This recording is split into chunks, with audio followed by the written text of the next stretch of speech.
একবার এক পিতা ও পুত্র রাত্রিতে আহার গ্রহণের জন্য বসেছে। পুত্রের মা থালা করে সবজি ও পুড়ে যাওয়া রুটি তাদের কাছে নিয়ে এসেছে। পুত্রের মা জানত যে রুটিগুলি ঝলসে গেছে আগুনের আঁচ লেগে, তাই তিনি খাবার দেওয়ার সময় নিজের ভুল স্বীকার করে ক্ষমা চাইলেন। তখন পুত্রের বাবা তার পত্নীকে বললেন, তুমি ভেবো না, চিন্তা কর না, আমার ঝলসে যাওয়া শক্ত রুটি খুব খেতে ভালো লাগে। এই কথা শুনে পুত্র অসন্তোষ অনুভব করল আর তার পিতাকে বলল, পিতা, আপনি সত্যি বলছেন ঝলসানো রুটি আপনার খেতে ভালো লাগে? পিতা বলল, তোমার মা আজ সারাদিন কাজ করেছেন আর তিনি হয়তো আজ সত্যি অনেক ক্লান্ত, আর পুড়ে যাওয়া রুটি এমন কিছু নয়, কিন্তু মুখ থেকে বলা কঠিন কোনো শব্দ মানুষের মনে অনেক বড় আঘাত সৃষ্টি করতে পারে। এই বলে পিতা তার পুত্রকে আরো বলল, তুমি জানো পুত্র, আমাদের জীবন ভুল ত্রুটি দিয়ে ভরা। আমি এমন কোনো মানুষ দেখিনি যিনি একেবারে পরিপূর্ণ, যার মধ্যে কোনো দোষ বা ভুল নেই।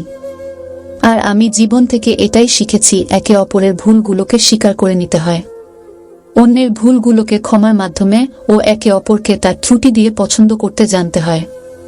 তবেই সম্পর্কে সফলতা আসবে। এই ঘটনা থেকে আমরা শিখতে পারি, একে অপরকে যদি ক্ষমা করতে শিখতে জানি তাহলে জীবন হবে অনেক সহজ, সরল ও আনন্দ ভরা মধুময়।